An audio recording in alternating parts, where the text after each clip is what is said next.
Students, in our last video of exercise 1.1 we have discussed up to example number 2. Now we will start with example 3. Third example is show that any positive odd integer is of the form. हमें show करना है कि कोई भी positive odd integer जो है वो 4q+1 और 4q+3 की फॉर्म का होता है, where q is some integer, जहाँ q कोई भी इंटीज़र है. For any positive odd integer, तो हमें a कोई भी पॉजिटिव ओड इंटीज़र लेना है. तो हम इसको बिल्कुल सेकंड क्वेश्चन की तरह यूक्लिड डिवीज़न लेमा से स्टार्ट करेंगे. We know that by Euclid division lemma statement लिख लेंगे इसकी. a is equals to B Q plus r, where r is greater than equals to 0 but less than b. ये हमने statement लिख ली है. Let for any positive integer, a हमें कोई भी पॉजिटिव इंटीज़र लेकर चलना है, तो let for any positive integer, किसी भी पॉजिटिव इंटीज़र a के लिए हम सबसे पहले b की वैल्यू लिखेंगे, उसके बाद r की वैल्यू लिखेंगे. अब b कितना क्या होता है, हमारे पास है a is equals to B q और यहाँ पर है 4q, तो बी क्यू 4q यानी b कितना है हमारे पास 4 है, तो b की वैल्यू आ गई है 4. r की वैल्यू 0 के इक्वल होती है और 0 से बड़ी होती है, तो 0 के इक्वल यानी 0 है, उससे बड़ी है और इंटीज़र्स हैं तो 1 2 3, नेक्स्ट आना है 4, बट लेस देन b से छोटी होती है, तो 4 से छोटी वैल्यू यानी हम कहाँ तक लिखेंगे, इसे 3 तक लिखेंगे.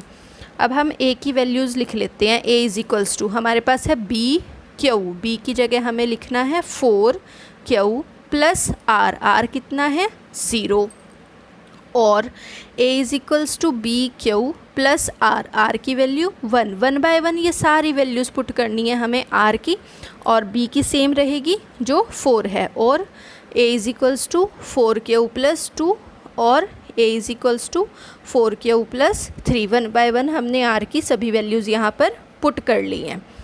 तो इसके बाद हमें देखना है कि इनमें से हमें आंसर में क्या क्या चाहिए, और जो हमें आंसर चाहिए वो क्या है, any positive odd integer is of the form.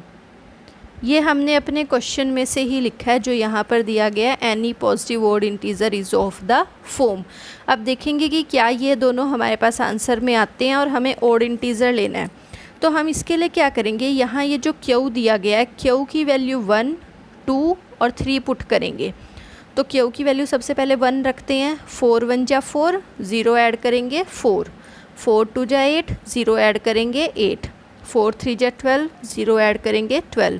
ये तो आगे हमारे पास इवन नंबर, तो ये इवन का केस हो गया, यानी ये केस हमें नहीं लेना क्योंकि हमें ओड नंबर्स चाहिए या ओड इंटीज़र्स चाहिए. नेक्स्ट के लिए करते हैं 4, यहाँ पर भी q की वैल्यू 1 2 और 3 पुट करेंगे, 4 से मल्टीप्लाई करेंगे, 4 1 जा 4, 1 ऐड करेंगे तो 5, 4 2 जा 8, 1 ऐड करेंगे तो ये आ जाएगा 9, 4 3 जा 12, 1 ऐड करेंगे तो 13. ये ओड के केसेस आ गए हैं, यानी कि ये हमारा आंसर है 4q plus 1. Then next 4q plus 2, q की वैल्यू यहाँ पुट करेंगे 1 2 3, 4 1 जा 4, 2 ऐड करेंगे 6, 4 2 जा 8, 2 ऐड करेंगे 10, 4 3 जा 12, 2 ऐड करेंगे तो 14. ये भी नहीं है क्योंकि इवन है. यहाँ पुट करते हैं 4 1 जा 4, 3 ऐड करेंगे तो 7. इसी तरह से 1 बाय 1 करके हम ये वैल्यूज़ यहाँ पर पुट कर लेंगे 1 2 3, तो ये हमारा एक ओड का केस आ जाएगा, यानी ये हमारा आंसर है, जो कि सेम है जो हमें क्वेश्चन में कहा गया कि पॉजिटिव इंटीज़र जो है ओड इंटीज़र वो 4q प्लस 1 और 4q प्लस 3 की फॉर्म का होता है. शो करना था, हमने शो कर दिया, प्रूव हो गया, तो यहाँ लास्ट में हम लिख देंगे hence proved. Now next is example 4. Fourth example is a sweet seller has 420 काजू बर्फ़ीज़ एंड 130 बादाम बर्फ़ीज़. तो हम लिख लेते हैं number of kaju barfis is equals to 420, number of badam barfis is equals to 130. Next हमें कहा गया है she wants to stack them in such a way, वो इन्हें इस तरह से लगाना चाहती है कि स्टैक एक ढेरी में लगाना चाहती है, such that each stack has the same number, कि हर एक ढेरी में जो नंबर ऑफ़ बर्फ़ीज़ हैं वो सेम रहे, and that take up the least area of the tray, और जो स्टैक बनाए गए हैं, जो ढेरियाँ बनाई गई हैं, वो एरिया का कम से कम ट्रे का कम से कम एरिया ले। तो अगर ये कोई ट्रे है, इसमें ढेरी बना रहे हैं, ये फर्स्ट स्टैक है, इसमें इस तरह से बर्फ़ी लगा दी हैं, सेकंड स्टैक है, इसमें इस तरह से ऊपर तक बर्फ़ी लगा दी हैं। तो इस तरह से करते करते ये जो स्टैक्स हैं ये इसका कम से कम एरिया ले, यानी कम से कम यहाँ पर स्टैक होने चाहिए। तो अगर यहाँ पर हम 4 स्टैक बनाते हैं इन्हीं बर्फ़ी से, 4 स्टैक में ये बर्फ़ियाँ लगा दी हैं, या फिर अगर हम यहाँ पर 5 स्टैक बनाते हैं, 5 स्टैक के लिए एक स्टैक एक्स्ट्रा हुआ तो उसने एक थोड़ा एरिया ज़्यादा ले लिया।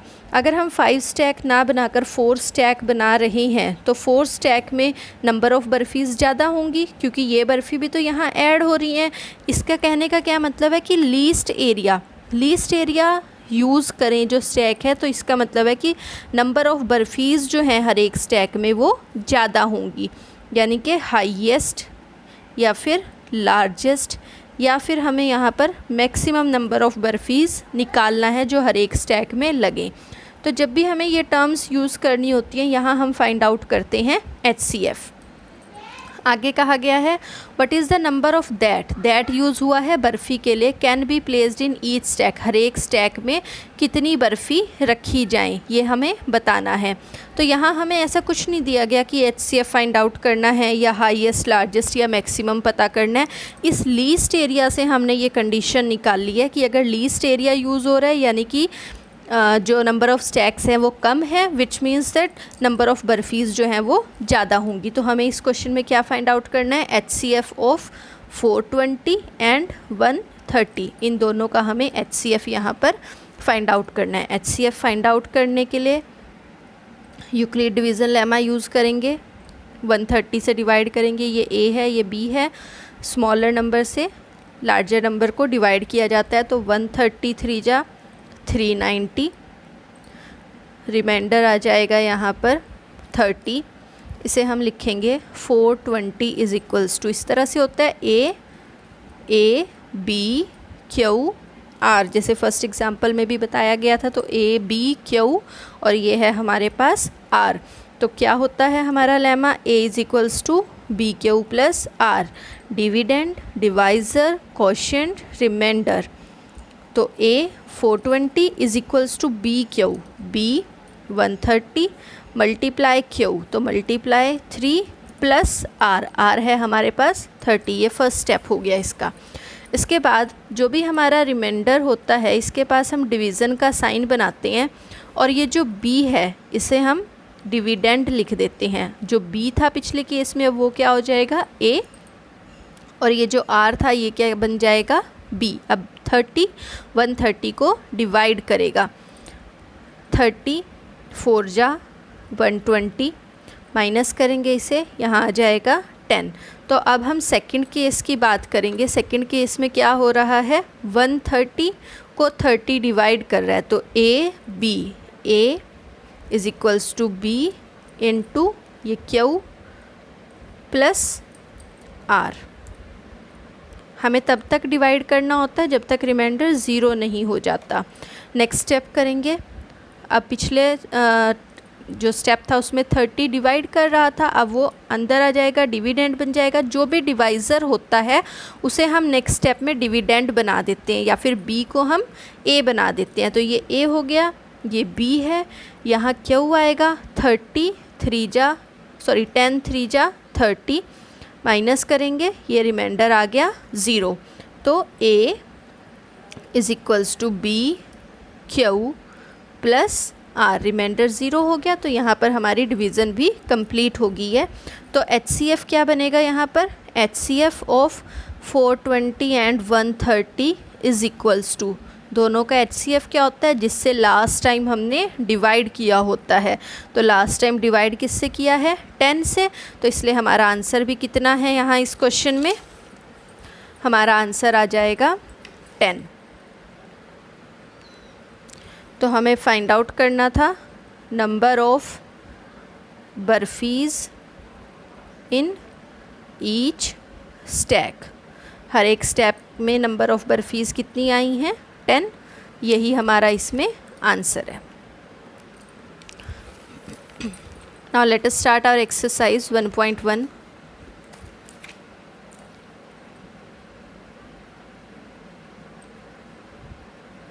First question,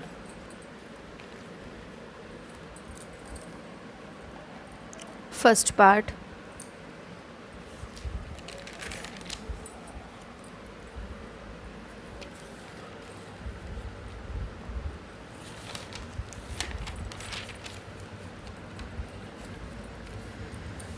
use Euclid division algorithm to find the HCF of. इन नंबर्स का हमें HCF फाइंड आउट करना है। फर्स्ट है हमारे पास 135 एंड 225। तो बड़ा नंबर A होता है और छोटा नंबर हमारा B होता है। B को A से डिवाइड करना स्टार्ट करेंगे, ये बन जाएगा 225। 135 से इसे डिवाइड करेंगे, 135 बन जा 135, माइनस करेंगे, ये आ जाएगा 90।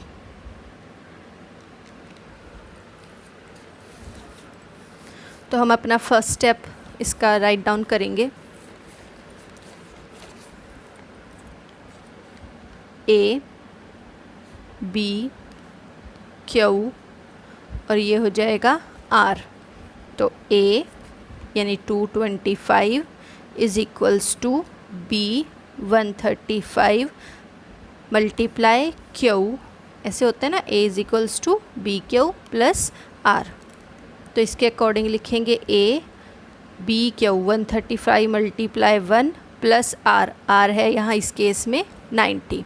सेकंड स्टेप के लिए जो रिमाइंडर आया है उसके पास डिवीज़न का साइन बनाएंगे और जो पहले डिवाइड कर रहा था वो हमारा डिविडेंड बन जाएगा, डिवाइड होएगा। डिवाइज़र को डिविडेंड बनाना है, तो ये A आ गया 90, 1 जा 90, माइनस करेंगे इन्हें, ये बन जाएगा 45। तो A ये हो गया B Q और ये है हमारा R। तो इसे लिखेंगे A is equals to B Q plus R। Last step जो है उसे इस तरह से करके फिर हम कर लेते हैं A 135, B 90, Q 1, R 45। इसके बाद जो रिमाइंडर आया है उसके पास फिर से हम अपना डिवीज़न का साइन बना लेंगे। 45 को डिवाइड करेंगे, 45 सॉरी पहले 90 आ जाएगा यहाँ पर, 45 2 जा 90 और डिवाइड करेंगे इसे, रिमाइंडर आ जाएगा हमारे पास 0। ये A है, जो 45 है वो इस स्टेप में B बन जाएगा और 2 हमारा क्या है Q। तो ऊपर वाले नहीं यूज़ करने, अब हमें सिर्फ इस डिवीज़न को यूज़ करना है। A is equals to B Q plus R। तो इस स्टेप को हम यहाँ पर लिख लेंगे। A is 90 is equals to B Q 45 multiply 2 plus R is 0। The next step is HCF। HCF क्या हो जाएगा दोनों नंबर्स का, जिससे हम लास्ट स्टेप में डिवाइड कर रहे होते हैं। जो हमारा लास्ट डिवाइज़र या B होता है वो है क्या है यहाँ पर 45। तो 45 से हमने लास्ट में डिवाइड किया, इसलिए इन दोनों नंबर्स का 225 एंड 135 इनका HCF भी कितना आ जाएगा 45। यही हमारा आंसर है। Second part is 38220 and 196। 38220 को 196 से हमें डिवाइड करना है। तो 196 बन जा 196, माइनस करेंगे इन्हें 6 8 1 2 कैरी करेंगे। यहाँ तो कुछ कैरी करने के लिए नहीं होता था, इसलिए हम डायरेक्ट जब भी हमारे पास कुछ रिमाइंडर आता था नेक्स्ट डिवीज़न का साइन हम बना दिया करते थे। पर यहाँ पर अभी 2 और 0 हैं कैरी करने के लिए, तो हम पहले इन्हें कैरी करेंगे, फिर रिमाइंडर के पास हम डिवीज़न का साइन बनाएंगे। तो ये जाएगा 196 9 जा 1764, डिवाइड कर लिया हमने सब्ट्रैक्ट करेंगे इसे, 0 कैरी करेंगे, फिर से डिवाइड करेंगे, तो ये फर्स्ट स्टेप में ही हमारा रिमाइंडर जो है वो 0 आ गया। अभी हमने सिर्फ फर्स्ट स्टेप किया है, जब रिमाइंडर 0 नहीं होता तो हमें नेक्स्ट डिवीज़न बनानी होती है। फर्स्ट स्टेप में ही रिमाइंडर 0 हो गया, तो यहीं पर ही इसी केस में फर्स्ट स्टेप में ही A, B, Q और ये है R, और जिससे लास्ट टाइम डिवाइड कर रहे होते हैं वो HCF होता है, लेकिन हमने यहाँ सिर्फ 196 से ही डिवाइड किया है, तो HCF भी कितना है, 196 है हमारा इस क्वेश्चन में HCF। तो HCF 38220A is equals to BQ, B multiply Q plus R। ये लिखते हुए आपको बहुत ध्यान रखना है, सही से लिखना है। जो हमारा रूल है A is equals to BQ plus R, उसके अकॉर्डिंग ही लिखना है। A is equals to B multiply Q plus R। तो ये 196 इंटू 195 प्लस 0 आ गया हमारे पास, और हमने लास्ट टाइम डिवाइड किससे किया है, 196 से।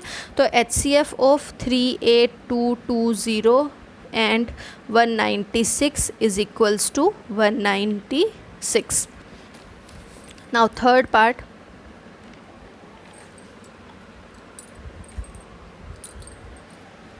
Find HCF of 867 and 255।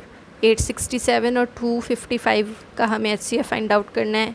ये A है और ये हमारा B है, तो 867,255 डिवाइड करेंगे 3765, माइनस करेंगे इन्हें 201, A, B, Q और ये है R।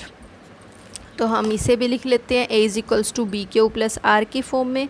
ये लिखना हमारे लिए मस्ट होता है, ज़रूर लिखना है ये।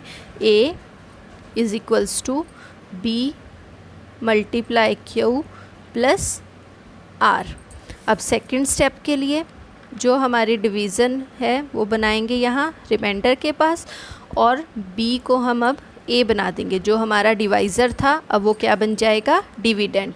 तो इस स्टेप से हम नेक्स्ट स्टेप करेंगे। अब 102 2 जा 204, सब्ट्रैक्ट करेंगे 15, फिर से रिमाइंडर के पास डिवीज़न बन जाएगा। और इस स्टेप के लिए A, B, Q और ये है हमारा R। तो इस स्टेप को भी हम लिख लेंगे A, B, Q, R की फॉर्म में। तो A 255 is equals to BQ, B और ये है Q, तो 102 into 2 plus R is 51। Third step, again dividend, our divisor becomes dividend, so 102 is A, B, 155 2 जा 102 Q, R। स्टेप को भी लिख लेंगे, A is equals to B Q plus R। Remainder हमारा 0 हो गया, तो जिससे लास्ट टाइम डिवाइड किया है वो क्या होता है, HCF। Therefore HCF of 867 and 255 is equals to 51।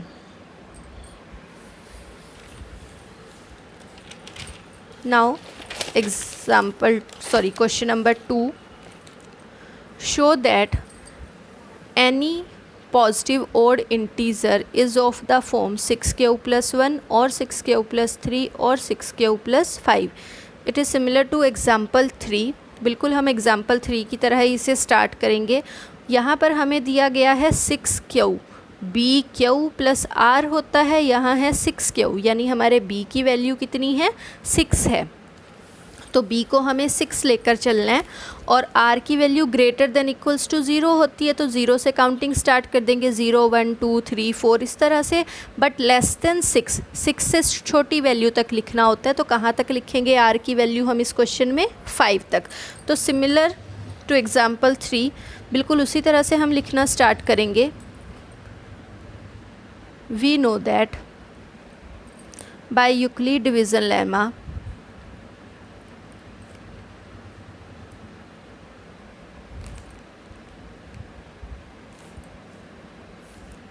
A is equals to PQ plus R, where 0 is less than equals to R, 0 is less than equals to R is less than B। ये हमारा इस question का first step है। हमें step wise इन्हें learn कर लेना है। इस तरह से जब हम कुछ थ्योरम टाइप कर रहे होते हैं तो हम वहाँ पर कुछ स्टेप्स लर्न भी कर लेते हैं। Let for any positive integer a, किसी भी पॉजिटिव इंटीज़र a के लिए हमने पहले डिस्कस कर लिया, b की वैल्यू है 6 और r की वैल्यू है 0, 1, 2, 3, 4, 5।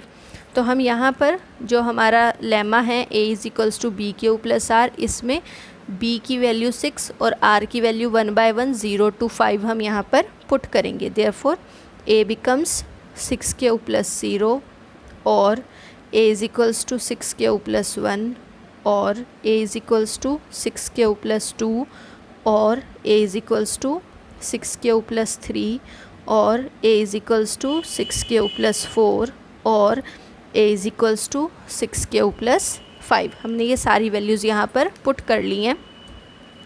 तो ये हमारा फर्स्ट स्टेप है। Then come second step and this is our third step. Then in fourth step हमें बुक से ही स्टेटमेंट लिखनी है। Any positive odd integer is of the form, any positive odd integer is of the form. किस form का है हमारा positive integer a? हमें ऑड इंटीज़र्स लेकर चलने हैं। तो जैसे हमने एग्जांपल 3 में किया था, क्यू की वैल्यूज़ पुट की थी 1, 2, 3, इसी तरह से हम क्यू की वैल्यूज़ यहाँ पर पुट करके देखेंगे। 6 1 जा 6, 0 ऐड करेंगे तो 6, 6 2 जा 12, 0 ऐड करेंगे 12। ये इवन का केस है तो हमें नहीं लेना।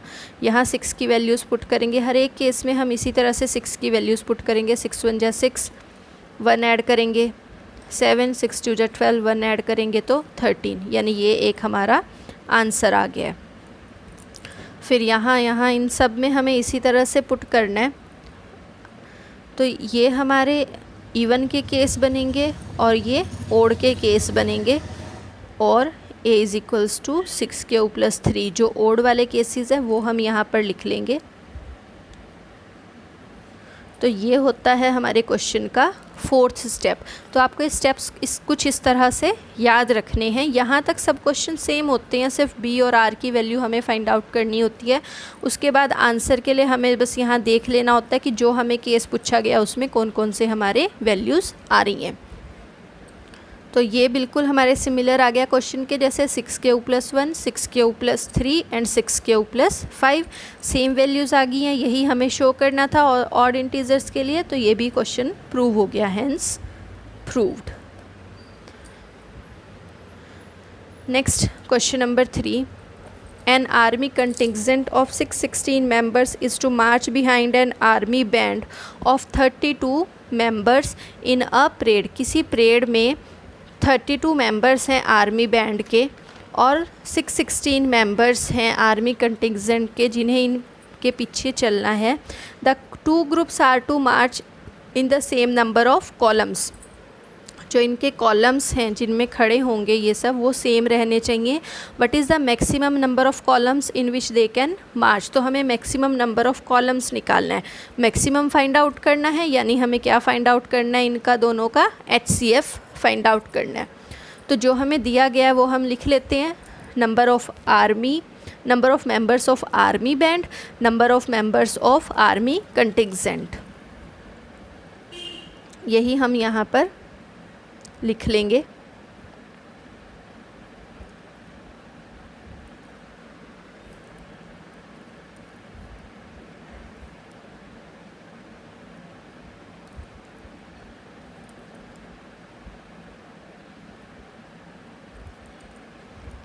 और हमें फाइंड आउट करना है maximum number of columns in which they can march. तो हम यहाँ पर लिख लेंगे maximum number of columns in which they can march। Maximum कितने कॉलम्स में मार्च कर सकते हैं। तो here we have to find the HCF of 32 and 6 16। HCF find out करेंगे हम,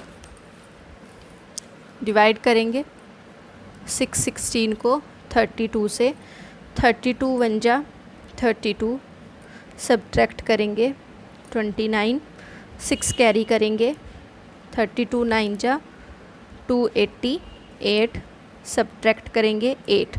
तो ये हमारा फर्स्ट जो स्टेप है वो कंप्लीट हुआ, जिसमें R हमारे पास 8 आया है, Q A एंड B। तो इस स्टेप को हम लिख लेते हैं, A is equals to B Q plus R, R is 8, A is equals to B Q plus R। Second step जो रिमाइंडर है वहाँ हमें डिवीज़न का साइन बनाना है, B A बन जाएगा और जो R था वो हमारा इस स्टेप में B होगा। इस तरह से हम अब नेक्स्ट डिवीज़न करेंगे। तो 8 4 जा 32 और रिमाइंडर हो गया 0। Then A is equals to B Q plus R। Last time जिससे डिवाइड किया होता है वो HCF होता है, therefore HCF of 32 and 6 16 is equals to, कितना आंसर आया हमारे पास 8। और जो 8 है जो हमने HCF फाइंड आउट किया है वो क्या था, maximum number of columns in which they can march. तो अब बिल्कुल सिमिलर उसी तरह से लिख देंगे हम, therefore maximum number of columns